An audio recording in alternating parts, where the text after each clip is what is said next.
Berita selanjutnya, perjuangan Zaskia Adiameka melawan penyakit DBD. Saat ini artis cantik berhijab yakni Zaskia Adiameka tengah berjuang melawan penyakit demam berdarah atau DBD. Sudah 3 hari lamanya ia harus beristirahat di rumahnya lantaran terkena demam berdarah. Dikutip dari Tribun News melalui Instagram cerita miliknya, Zaskia membagikan kondisi terkini pasca 3 hari menjalani perawatan. Dalam unggahan Instagram story-nya, Zaskia mengatakan bahwa ia merasakan perut yang mual, lidah terasa pahit dan demam. Beberapa jam kemudian, istri Hanung Bramantyo tersebut membagikan foto tangannya yang tengah diinfus dengan perban menyelimuti tangannya.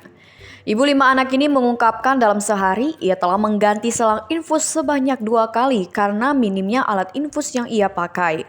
Kendati demikian, Zaskia masih terus melakukan aktivitasnya dengan bermain bersama anak-anaknya dan mengiklankan produk atau endorse.